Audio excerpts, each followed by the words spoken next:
이 미팅은 녹화되고 있습니다.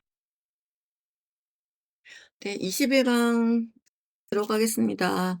우리가 20 강에서 그 통화 제도에 대한 다양한 내용들을 좀 살펴봤고요. 오늘 실제로 그 시중에 통화량이 뭐 증가되거나 통화량이 변했을 때 우리가 그 통화 증가로 인해서 그 인플레이션과 어떤 연관이 있는지 그 내용을 좀 한번 살펴보도록 하겠습니다. 우리가 인플레이션이라고 하는 거는 뭐 여러 번 수업 시간에도 언급을 했었죠. 그러니까 물가가 전반적으로 올라가고 있는 현상을 얘기하고, 우리가 이제 인플레이션이 발생한다 그러고 인다라고 하는 거는 물가가 예전에 비해서, 예를 들면 뭐 커피 한 잔을 사기 위해서 그동안 1,000원을 주고 커피를 구매했다라고 했을 때 물가가 올랐다라고 하는 거는 이제는 커피 한 잔을 사기 위해서 2,000원의 돈을 줘야 된다는 얘기죠. 그래서 물가가 전반적으로 올라갔다라고 하는 거는 조금 더 반대로 얘기를 해 보면 물건의 가치, 그쵸? 그 화폐 가치가 떨어졌다라고 볼 수 있죠. 1,000원이라고 하는 화폐로 이제는 커피 한 잔을 다 완전하게 살 수가 없고, 1,000원이라고 하는 걸 통해서 커피 반 잔 정도밖에 구매할 수 없다고 보는 거기 때문에, 물가가 전반적으로 올라가는 그런 인플레이션이 생겼다는 거는 거꾸로 얘기하면 '화폐 가치가 하락했다.' 이렇게 이해할 수 있을 거고요. 우리가 디플레이션이라고 하는 거는 전반적으로 물가가, 그 물가 수준이 하락하는 현상을 우리가 디플레이션이라고 했고, 초인플레이션이라고 하는 건요, 그 인플레이션이 발생하는 그 크기가 상당히 비정상적으로 매우 높은 경우를 얘기해요. 그래서 뭐 인플레이션율이 뭐 한참 뭐 100, 200, 300 이런 식으로 그 숫자가 매우 높다. 그래서 우리가 이제 초인플레이션이 생겼다라고 하는 거는 그만큼 그 나라의 어떤 국가의 화폐 가치가 너무너무나 거의 가치가 없을 정도로 하락했다는 거를 의미하기 때문에요. 사실 한 나라의 경제가 완전히 파탄이 나거나 한 나라의 경제를 믿을 수 없을 정도의 수준에 내몰렸다라고 할 때 우리가 보통 초인플레이션이 발생하고 합니다. 우리가 디스플레이션도 얘기를 했던 적이 있죠. 디스플레이션은 인플레이션이 발생하는 거를 디플레이션 해 주는 걸 우리가 디스플레이션이라고 했고, 또 우리가 인플레이션 관련된 주요한 같이 알아두면 좋을 용어로 스태그플레이션이란 얘기도 했었죠. 스태그플레이션. 잠깐만요. 잠시만요.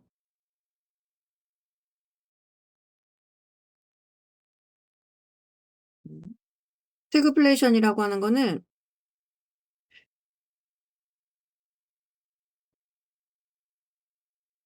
음 인플레이션과 그다음 스태그네이션이라고 하는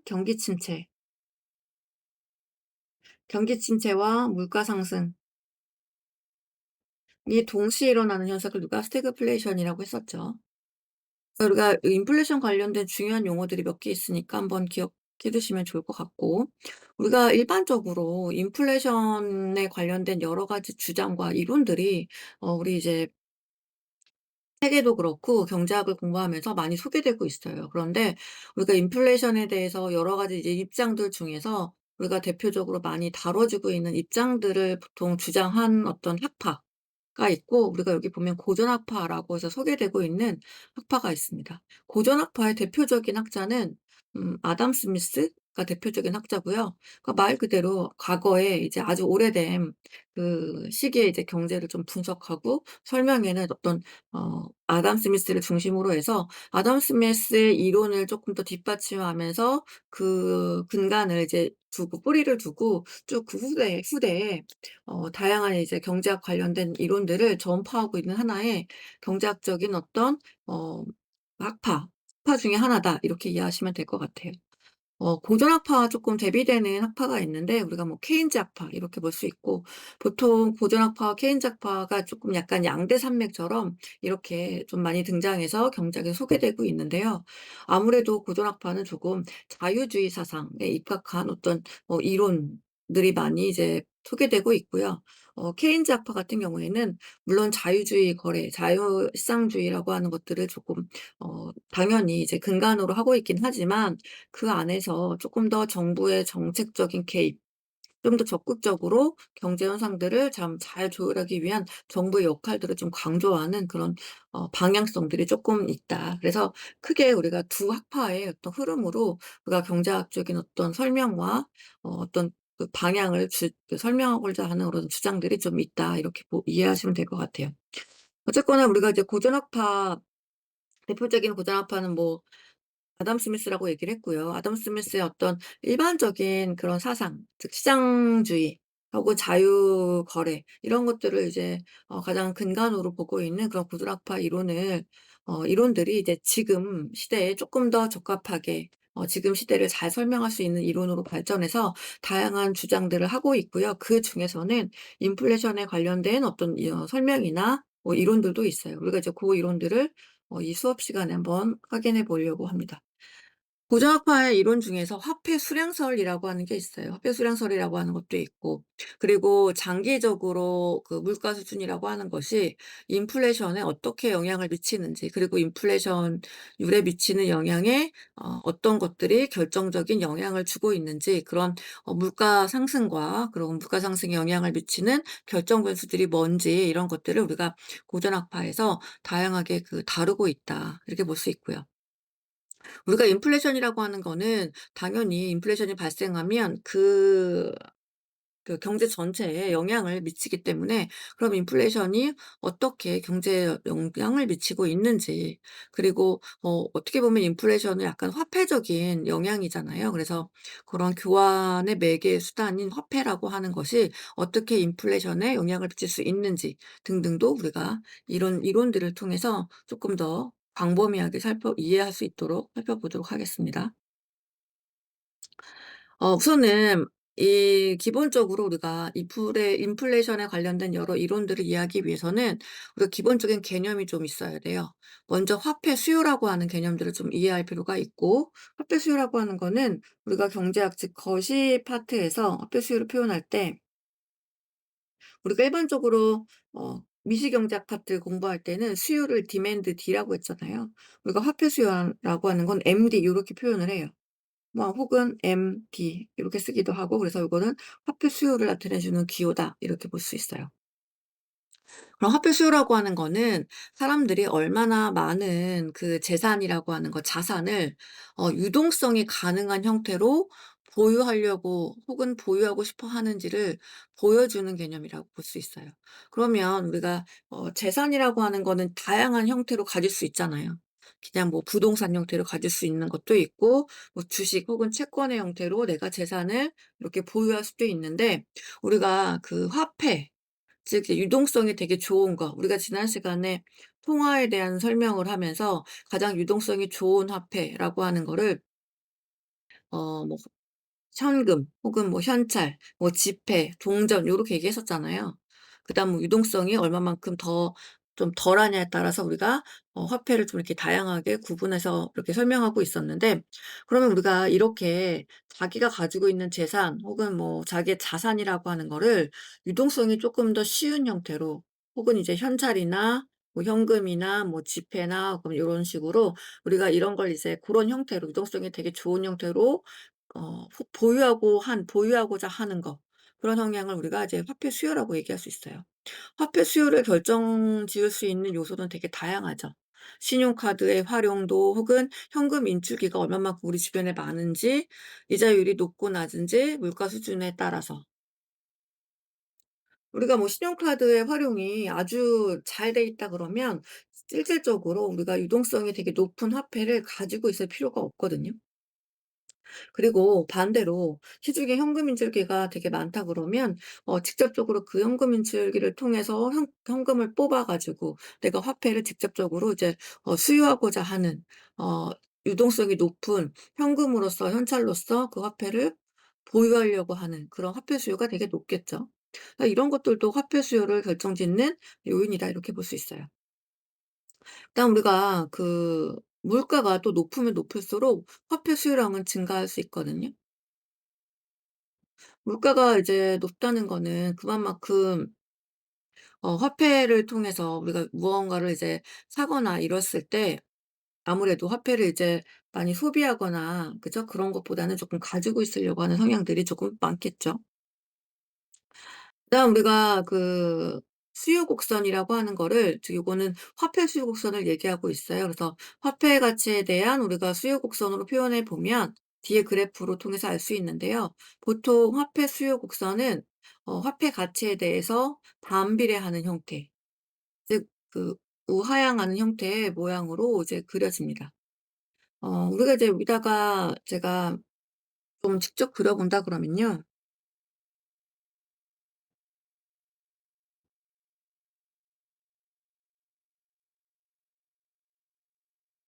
우리가 화폐 수요라고 하는 거는 이렇게 우하향하는 일반적인 수요 곡선처럼 우하향하면 우하향한다고 볼 수 있고, 그럼 여기에 우리가 보통은 우리가 일반적으로 미시에서 수요 곡선을 그릴 때는 여기에 가격, 일반적인 어떤 재화나 그쵸?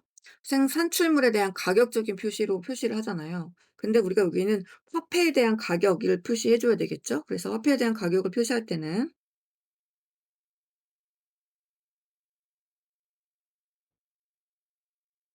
우리가 화폐 가격이 뭐겠어요? 보통 이자율이겠죠?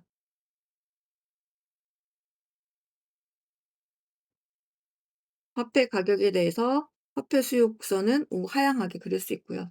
그러면 우리가 화폐가 시중에서 도는 양, 우리가 보통 일반적으로 일반적인 재화 시장을 표현할 때는 여기 이자율이라고 표시한 이 부분이 가격 P였고요. 그다음에 여기가 Q였잖아요. 거래량. 그죠? 그런데 이거는 화폐에 대한 시중 거래량을 표현해야 되기 때문에 여기 그 X축을 우리가 통화량이라고 표현할 수 있습니다. 통화량. 즉 이자율에 대해서 화폐 수요는 우하향하게 그려질 수 있다. 이렇게 볼 수 있고요. 화폐 공급은 앞에서 우리가 화폐 수요를 표시한 것처럼 화폐 공급 MS 혹은 화폐 공급 머리 위에다가 이렇게 위첨자로 표시하기도 합니다. 그래서 화폐 공급이라고 표시할 수 있고, 보통 화폐 공급이라고 하는 거는 중앙은행이 실제로 그 통화 시중에서 발행하는 화폐 공급을 얘기해요. 그래서 보통 우리나라의 경우에도 그렇고 화폐 공급이라고 하는 거는 중앙은행의 통제를 통해서 시중에서 사용할 수 있는 그런 화폐를 발행하잖아요. 그럼 직접적으로 그 통화량을 결정하는 역할을 누가 한다? 중앙은행이 결정을 하겠죠. 즉 중앙은행의 결정에 따라서 우리가 화폐 공급이 결정된다고 보기 때문에 우리가 마찬가지로 화폐 공급 같은 경우도 화폐 가격과 통화량이라고 하는 그런 좌표축에 대해서 그리게 되고요. 그때 화폐 공급은 중앙은행이 직접적으로 그 양을 결정하기 때문에 이렇게 완전히 비탄력적으로 표현할 수 있어요. 수직으로 나타내 주게 됩니다. 그래서 화폐의 공급 곡선은 수직선이다 이렇게 그려질 수 있어요. 그러면 실제로 여기 뒤에 보시면요. 화폐의 가치, 화폐의 가치 아까 이자율로 표현하면 좋다고 했잖아요. 이자율과 그다음 통화량, X축 통화량이죠. Q축이 통화량 표시를 해 주시면 될 것 같고, 우리가 여기는 화폐 가치 R 이자율로 표시를 해 봅시다. 즉 화폐 공급은 화폐 수요하고 만나는 여기서 결국에는 균형을 형성하게 되겠죠. 그럼 화폐 시장의 균형이겠죠.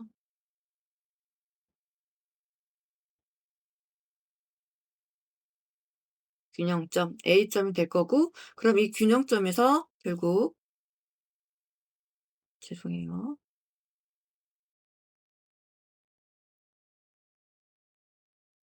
균형점에서 결국 우리가 이자 수준, 균형 화폐 가치가 결정이 되겠죠.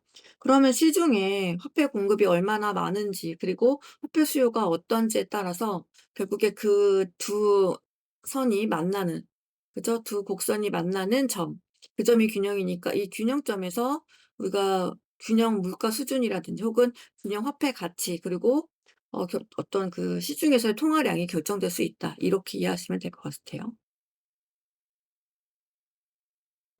이 미팅은 녹화되고 있습니다. 네. 그렇다면 그래프도 한번 살펴봤고요. 그래프를 통해서 우리가 실제로 시중에 통화량이 증가됐을 때 어떤 그 증가된 효과가 어떻게 나타날 수 있는지 한번 살펴보도록 하겠습니다.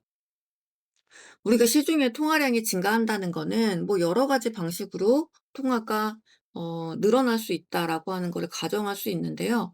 뭐 예를 들면 중앙은행이 시중에 돈을 더 인수해 가지고 더 많이 이제 시중에 뿌렸다. 즉 중앙은행에서 화폐 발행을 더 늘렸다라고 해도 우리가 통화량 증가가 일어날 수 있다라고 볼 수 있고요. 그리고 우리가 앞장에서 설명한 것처럼 중앙은행에서 공개시장 조작을 통해서 민간에게 국채를 매입하게 되면, 그쵸? 국채를 매입하게 되면 통화량을 이제 늘릴 수 있는 그런 상황이 생기죠. 그래서 그런 방식을 통해서도 통화량이 이제 증가될 수 있는 결과가 나올 수가 있어요. 그래서 중앙은행이 이렇게 통화량을 증가시켰다라고 하면, 시중에 통화량을 증가시켰다고 하면 우리가 이제 그래프에서 봤을 때요. 시중에 화폐 공급을 늘렸다 이렇게 볼 수 있고요. 그러면 MS1이라고 하는 그 파란색 기존의 통화 공급 곡선이 중앙은행의 어떤 역할로 인해서 바깥으로 오른쪽으로 이렇게 수직 이동하게 되겠죠. 그럼 통화 공급이 늘어났다라고 우선 볼 수 있는 거고요. 그렇게 되면 어떻게 될까요? 통화 공급이 새롭게 공급 곡선이 빨간색으로 움직이면서 최초의 균형점 A점은 비균형점 B점으로 떨어지게 돼요. 균형점 B점으로 간다는 걸 생각해 보면 우리가 이자율, 화폐 가치는 하락한다는 걸 알 수 있죠. 화폐 가치가 하락하게 될 거고요. 또 반대로 우리가 화폐 가치가 하락하게 된다라고 하는 거는 우리가 이제 물가 상승이 일어났다라고 볼 수 있겠죠. 그래서 물가 수준으로 봤을 때는 물가 상승은 더 올라가는 그런 특성을 볼 수가 있겠죠. 이 그래프에서는요. 물가 수준을 이쪽 편에다가 이렇게 표시를 해 가지고 화폐 가치 하락, 즉 이자율의 하락과 이 물가에 대한 관계를 같이 보려고 이렇게 같이 옆에다 그려 놨는데, 그래프 잘 보셔야 돼요. 지금 물가 수준을 이렇게 오른쪽에 축에다가 나타내서 같이 그냥 보기 위해서 표시를 한 거지만, 우리가 화폐 가치와 물가 수준은 서로 반대로 작용하기 때문에, 즉 이자율이 이자가 떨어졌다는 거는 화폐 가치가 떨어졌다는 거잖아요. 그럼 우리가 물가 수준으로 보면 뭐예요? 물가 수준은 상승했다고 해석을 해 줘야 돼요. 우리가 보통 상승했다고 얘기를 하려면 이 축 그래프상의 표시를 나타내 줄 때 높다라고 하는 거를 위쪽으로 표시를 하게 되지만, 지금 우리가 이 그래프를 한눈에 한 번에 같이 설명하기 위해서 물가 수준이 높다는 거를 오히려 이 밑에 방향으로 표시를 했습니다. 그래서 지금 여기서 그래프에 보면 이 밑으로 아래로 아래 방향으로 갈수록 물가 수준은 높은 거고, 위에 방향으로 갈수록 물가 수준이 이제 낮다는 걸 설명해 준 거니까요. 우리가 A점에서 균형이 B점으로 바뀌었다는 거는 물가로 따졌을 때는 물가 수준이 하락한 거다, 이렇게 이해할 수가 있다는 거죠. 그래서 그래서 우리가 이제 죄송해요. 물가 수준이 잠깐만요. 제가 설명을 잘못한 것 같죠? 물가 수준이 상승한 거다, 하락한 게 아니죠. 상승했다, 이렇게 볼 수 있겠죠. 그래서 우리가 이제 화폐 공급이라고 하는 거, 시중에서 일단 화폐 공급을 늘리는 방식을 취했을 때 중앙은행의 그런 통화량을 증가시키는 역할, 즉 화폐 공급을 늘려서 시중의 통화량을 늘리게 되면 우리가 어떻게 돼요? 화폐 가치는 하락하고 물가 수준은 상승하는 그런 결과가 나온다, 이렇게 볼 수 있겠죠. 우리가 이제 화폐 수량설이라고 해서요. 우리가 화폐와 어떤 그 화폐가 어떤 한 나라, 한 경제에서 유통되는 어떤 화폐의 양, 우리가 이거를 통화량이라는 표현으로 쓰고 있는데, 표현을 하죠. 우리가 통화량이라고 하는 게 결국에는 물가 수준을 이렇게 결정한다. 그리고 우리가 이러한 그 통화량의 증가라고 하는 것이 결국에는 인플레이션율도 결정한다라고 하는 이론이 우리가 화폐 수량설이라고 하는 이론이에요. 그래서 우리가 화폐 수량설이라고 하는 것도 한번 뒤쪽 그 내용을 통해서 조금 더 자세하게 살펴보도록 하겠습니다.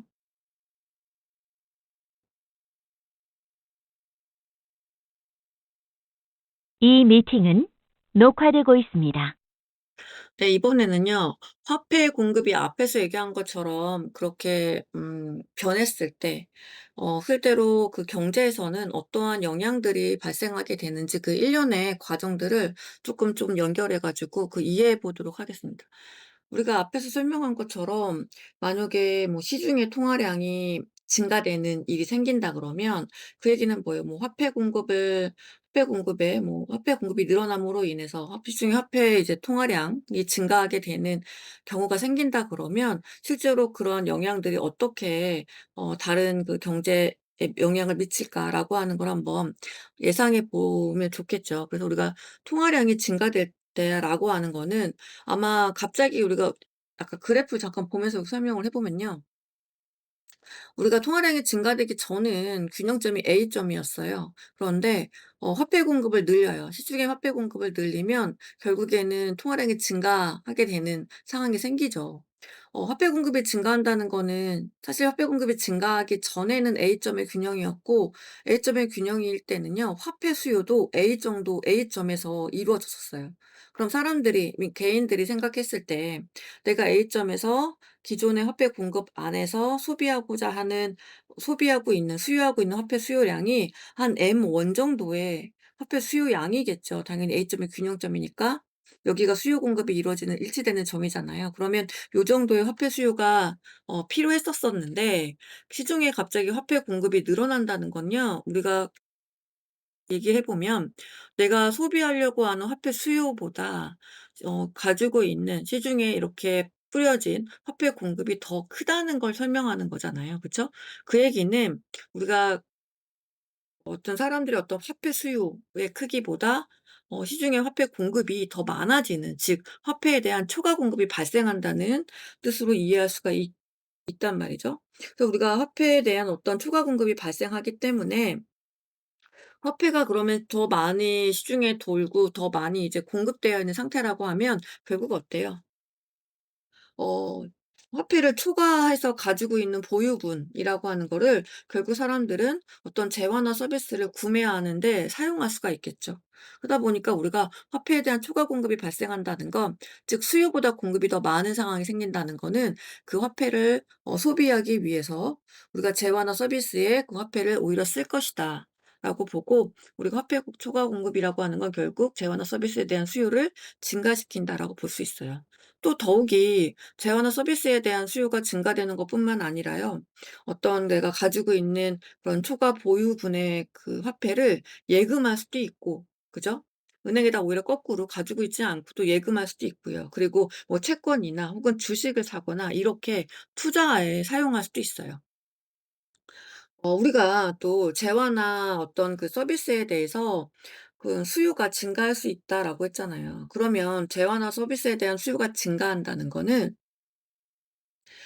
시중에서 화폐에 대한 어떤 통화량, 공급량을 더 많이 늘린다라고 하는 거기 때문에 결국엔 뭐예요?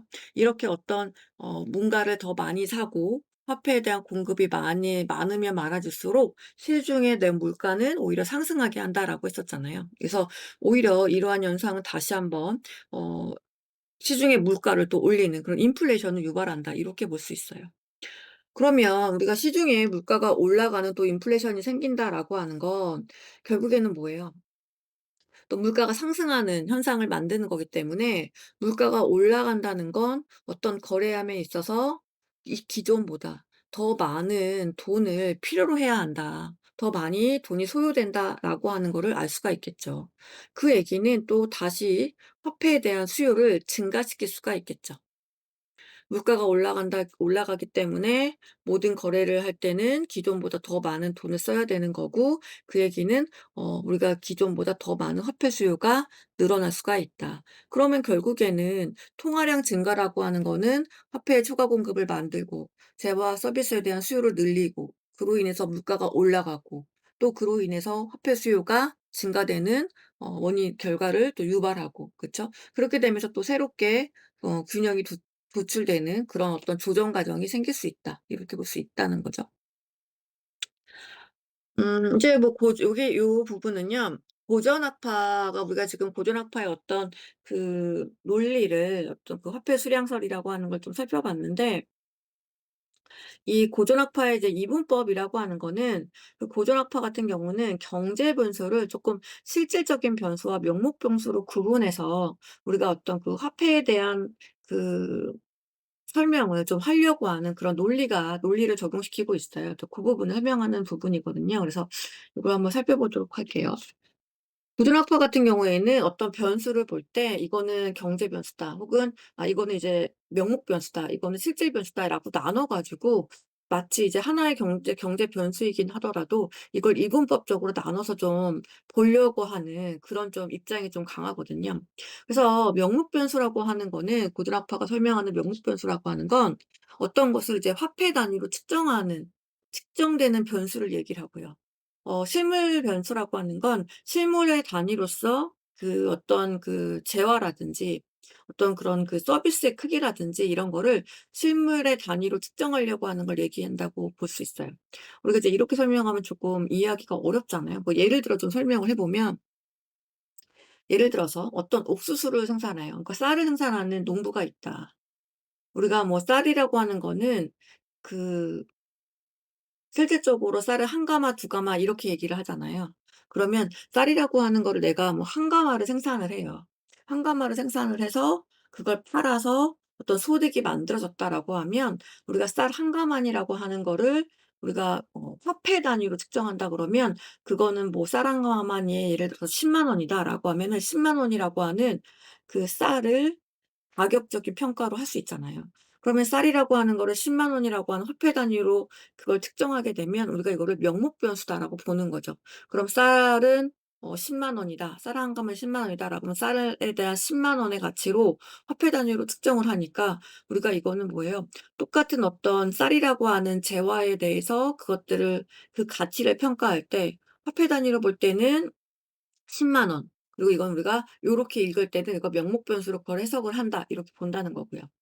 그런데 쌀이라고 하는 거는 사실상 그 양적인 개념으로서 우리가 그 실물에 눈에 보이는 그 실물적인 그런 부분을 그대로 해석을 해 보면 쌀은 한 가마 두 가마 이렇게 해석을 하잖아요. 그래서 우리가 실제로 그냥 가마, 한 가마 이렇게 얘기할 땐 이거는 그냥 실물 변수로 보고 쌀을 실물 단위로 얘기를 한다. 이렇게 볼 수 있어요. 그러니까 쌀이라고 하는 거를 마치 화폐 단위로 보면 10만 원, 그냥 실물 단위로 보면 그냥 뭐 한 가마니 이렇게 해석을 하겠다는 거죠. 그러니까 이렇게 고전학파는 어떤 재화나 뭐 만들어진 용역 서비스에 대해서 명목 변수로도 보고 때로는 실물 변수로 보고 이렇게 이분법적으로 무언가를 해석하려고 했다. 이렇게 보면 된다는 얘기죠. 그래서 여기 보면 이제 화폐의 중립성이라고 하는 거를 설명하고 있는데요. 그러면 이제 앞에서 고전학파는 이렇게 변수를 명목 변수 혹은 실물 변수로 나눠서 구분해 가지고 이분법적으로 보고 있기 때문에 우리가 화폐에 대한 어떤 해석도 좀 '중립적으로 해석할 수 있다.' 이렇게 보고 있는데요. 어떤 그 통화량이라고 하는 거 시중에 화폐가 돌아다니는 그런 통화량이라고 하는 것들이 변할 때 실질적으로는 어떻게 보면 그 '실질적인 변수에는 크게 영향을 직접적으로 못 준다.'라고 보고 있어요. 그 얘기는 우리가 통화량이라고 하는 거는 화폐에 대한 어떤 화폐적인 가치 즉 명목적인 가치 화폐 단위로 해석을 하는 개념이기 때문에 사실은 통화량이라고 하는 것도 우리가 어떤 화폐 단위로 표현되는 그 통화가 시중에서 얼마만큼 많이 움직이는지 그거를 설명하는 개념이고 그럼 그 통화량을 더 많이 움직이기 위해서 우리가 뭐 이자율을 조정한다거나 중앙은행이 어떤 화폐 공급을 조금 늘린다거나 라고 하는 그 변화를 통해서 우리가 시중의 통화량이 변화될 수 있다라고 얘기를 했잖아요. 그렇기 때문에 실질적으로 어떤 시중에서의 어떤 통화량이 변했다라고 하는 거는 실질적인 변수 어떻게 보면 그 쌀과 혹은 뭐 쌀에 대한 어떤 생산량적인 개념이 얼마만큼 늘었다, 늘리고 줄였다라고 하는 거에는 직접적인 영향을 조금 못 준다라고 하는 것을 설명하고 있다는 거죠. 즉 통화량이라고 하는 것들을 조정을 통해서 어떤 그 명목적으로 그 가치가 화폐적인 가치가 오르거나 내리거나 그 움직임의 크기가 많거나 적거나 이렇게 변할 수 있을지언정 우리가 그 통화량의 변화 자체가 그 어떤 그 실질적인 변수에 대한 생산량을 갑자기 늘려주거나 그 생산량을 갑자기 줄여주거나 이럴 수는 없다는 얘기죠. 물론 단기적인 경우에는 뭐 이런 부분들이 완벽하게 그 이론적으로 설명하기에는 조금 어렵다라고 보고 있고요. 장기적인 경우에는 일정 부분 이런 화폐에 대한 중립성 이 어느 정도는 통한다라고 보는 견해가 좀 있습니다.